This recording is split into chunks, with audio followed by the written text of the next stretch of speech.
This channel does not promote any violent, harmful, or illegal activities. All content provided by this channel is meant for an educational purpose only. এই মুহূর্তে খবর পাচ্ছি ধীর গতিতে কাজের অভিযোগে বিএলওকে প্রকাশ্যে হুঁশিয়ারির অভিযোগ। আউশগ্রামের বিডিওর বিরুদ্ধে ক্ষোভে ফুঁসছেন বিএলওদের একাংশ। কি অভিযোগ শুনবো, তার আগে ছবিটা দেখুন।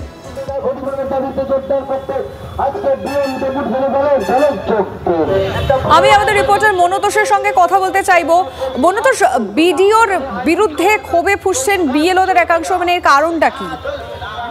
দেখো, আউশগ্রাম 1 নম্বর আউশগ্রাম বিধানসভার 231 নম্বর বুথের বিএলও তারকনাথ পাল, তার যেটা সরাসরি অভিযোগ যে বিডিও এবং আরো যারা দায়িত্বপ্রাপ্ত আধিকারিক রয়েছেন তারা প্রকাশ্যে সবার সামনে, যেখানে তিনি ফর্ম ফিল আপ করছেন, ফর্ম জমা নিচ্ছেন, সেই জায়গায় গিয়ে প্রকাশ্যে তাকে তার বিরুদ্ধে কথা বলছেন এবং বলা হচ্ছে যে সময় মতো যদি ফর্ম ফিল আপ না হয়, যদি ফর্ম জমা না হয়, তাহলে তার জন্য তাকেই দায়ী থাকতে হবে, এমনটাই কিন্তু প্রকাশ্যে বলছেন। এবং এই ঘটনায় যারা বিএলও যিনি রয়েছেন তিনি কিন্তু যথেষ্ট অপমানিত বোধ করছেন এবং যারা বিএলও রয়েছেন তারা কিন্তু একত্রে তারা আন্দোলনও নামছেন যে এই ধরনের ঘটনা যেখানে প্রকাশ্যে তাদের উপরে চাপ দেওয়া হচ্ছে, তাদের যদি সময় মতো ফর্ম ফিল আপ না করতে পারেন তাহলে কিন্তু তারা সমস্যার মধ্যে পড়বেন, বিএলওরা সমস্যার মধ্যে পড়বেন, এমনটাই কিন্তু চাপ দেওয়া হচ্ছে। এবং যারা বিএলওরা দাবি করছেন যে পর্যাপ্ত কর্মী নিয়োগ করতে হবে যাতে তাদের কাজের ক্ষেত্রে কোনো অসুবিধা না হয়, কিন্তু জেলা প্রশাসন বা কমিশন সেই কাজ না করে বিএলওদের উপর চাপ সৃষ্টি করছে এবং তাদের উপরে এই চাপ সৃষ্টি করা যাবে না, এইরকমই তারা দাবি জানাচ্ছেন, দাবি জানিয়ে তারা আন্দোলনে নেমেছেন এবং বিক্ষোভ জানাচ্ছেন। একদম বুঝতে পারলাম মনোতোষ, নজর রাখো।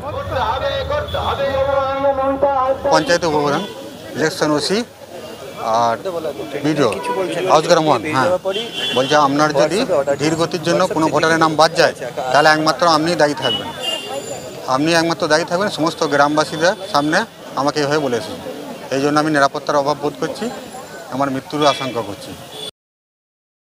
আমাদের দাবি ডাটা এন্ট্রি অপারেটর দিতে হবে এবং এই সময় দরকার হলে আরও সময় লোক বাড়াও, নাহলে সময় বাড়াও, আর কোনো বিএলও যেন আর মৃত্যুর মুখে না হয় তার দায়িত্ব প্রশাসনকে নিতে হবে।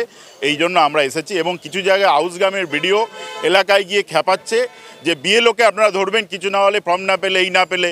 যদি কোনো বিএলও ভুল করে নিশ্চয়ই প্রশাসন তাকে বকা ঝকা শোকা সব কিছু করতে পারে, কিন্তু এলাকায় গিয়ে কিন্তু খেপাতে পারেন একজন বিডিও। জেলা প্রশাসন তো তার বিডিওদের দিয়ে এআরও দিয়ে আমাদের চাপ সৃষ্টি করছে, রাত 12টা 1টায় ফোন করছে, মানুষের স্বাভাবিক জীবন নষ্ট হয়ে যাচ্ছে।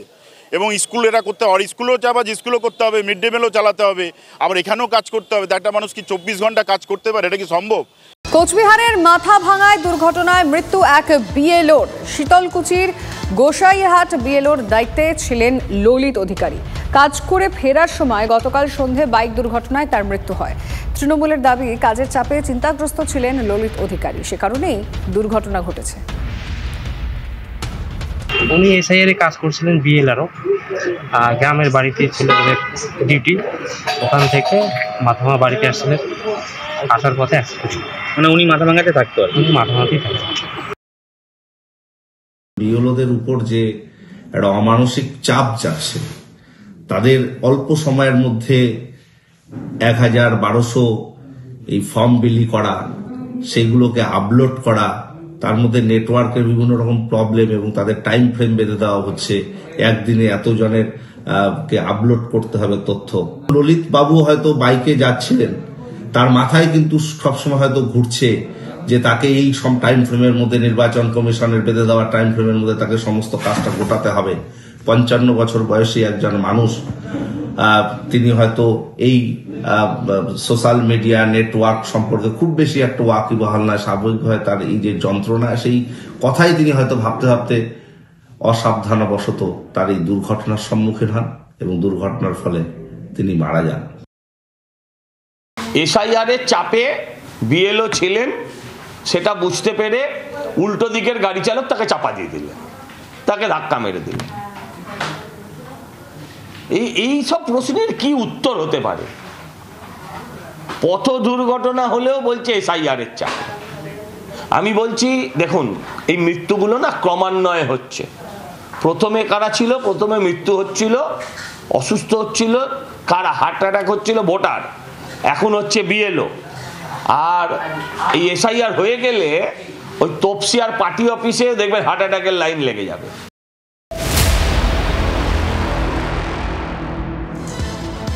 এসআইআর এর কাজের সময় অসুস্থ বিএলও। কোন্নগরের পর এবার বিএলও অসুস্থ বেহালায়। বেহালার বেসরকারি হাসপাতালে ভর্তি বিএলও দেবশ্রী চক্রবর্তী। অত্যাধিক কাজের চাপেই অসুস্থ, এমনটা দাবি বিএলওর মায়ের। প্রচুর প্রেশার। তারপরে অ্যাপ যেটা দিয়েছে সেইটা অ্যাপটা কাজই করে না। একবারে রাত্রিবেলা, মানে ওকে মাঝরাত্রি পর্যন্ত কাজ করতে হয়, রাত্রের দিকে অ্যাপটা একটু পাওয়া যায়। তারপরে মানে যারা আসছে তারাও এত মানে বারবার করে নানা রকম ভাবে বিরক্ত করছে, সেটারও একটা প্রেশার থাকে। আবার ভবানী ভবন থেকে বলছে যে 4 তারিখের মধ্যে জমা দেওয়ার কথা ছিল, আর ভবানী ভবন থেকে ওর যে সিনিয়র যারা তারা বলছে যে 26 তারিখের মধ্যে জমা দেবে। তখন তো ওরা আরো মাথায় হাত পড়ে গেল, তার জন্য অসুস্থ হয়ে পড়েছে। তো সেটার জন্য একটু সময় পেলে ভালো হতো। এসআইআর এর কাজের চাপে অসুস্থ বিএলওকে স্থানান্তর, কোন্নগর থেকে মেডিকেল কলেজ হাসপাতালে রেফার। পরিবারের দাবি এসআইআর এর কাজের চাপে সেরিব্রাল অ্যাটাক হয় তপতি বিশ্বাসের। ইতিমধ্যে বিএলওকে কাজ থেকে অব্যাহতি দিয়েছে প্রশাসন। ডিও সাহেব আমাদের আশ্বাস দিয়েছেন যে কোনো রকম যদি ফার্দার ট্রিটমেন্টের জন্য যদি কোনো কিছু প্রবলেম হয় তো ওনাদের যে সুপারভাইজার আছে তার থ্রু দিয়ে এসডিও সাহেবকে জানাতে। ওনার সাথে পার্সোনালি কথা বললাম, উনি আমাদের আশ্বাস দিয়েছেন যে অবভিয়াসলি উনি সেই জায়গাটা দেখে নেবেন। যদি ফার্দার কোনো নিউরো বা অন্য সেগমেন্টে দেখানোর ব্যাপার থাকে বাকিটা ওনারা দেখে নেবেন, এই আশ্বাসটা দিয়েছেন। আর ওনাকে কাজ থেকে বিরতি দিয়েছেন আপাতত, মানে বিএলওর কাছ থেকে। যতদিন না শরীর ঠিক হচ্ছে এখন রেস্ট নেওয়ার জন্য।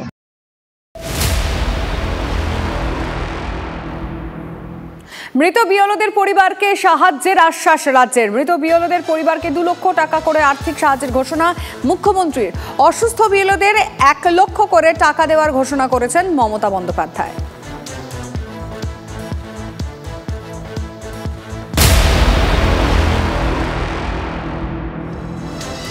মহেশতলায় আক্রান্ত বিএলও। মহেশতলা পুরসভার 31 নম্বর ওয়ার্ডে বিলি করা এনুমারেশন ফর্ম নিতে গিয়ে মার খেলেন বিএলও সন্তু চক্রবর্তী।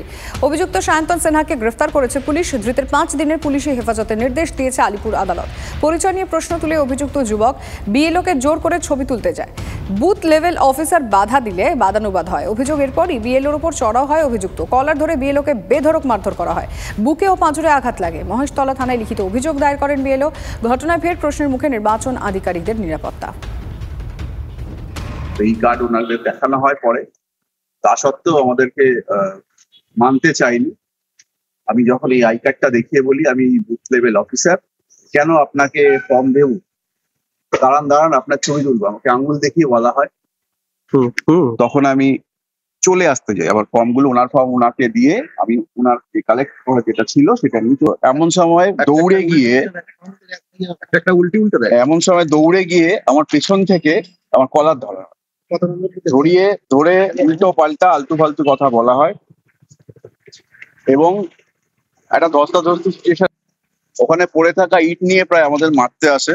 সহযোগিতায় আমরা নিজেদেরকে বাঁচিয়ে ওখান থেকে চলে আসি। বিএলওর যে তালিকা ওয়েবসাইটে দেওয়া আছে সেখান থেকে বিএলও কে সরাসরি কথা বলছে, তাহলে আমি যখন যাচাই করে নিতে পারবো তখন তো আর ওই কার্ডটা দেখার পরে তার গায়ে হাত দেওয়াটা ঠিক নয়, কাজে হস্তক্ষেপ করা ঠিক নয়। আমি ছেলেটিকে কোনোদিন কোনো পার্টি করতে দেখিনি, কিন্তু তার পরিবারের সদস্য বাবা তিনি, আমরা আমি যদি ছোটবেলা থেকে পার্টি করি, তার বাবাকে আমি ছোটবেলা থেকেই দেখেছি সিপিএম পার্টির ঝান্ডা কাঁধে নিয়ে সামনের সারিতে থাকা লোক এখনো পর্যন্ত সিপিএম পার্টিটাই করেন। তাহলে কাজটাকে ব্যাঘাত ঘটাবার জন্য কি এটা করা হলো, এটাই আমার এখন সন্দেহ হচ্ছে। অ্যারেস্ট হয়েছে, পুলিশের কাস্টডিতে আছে।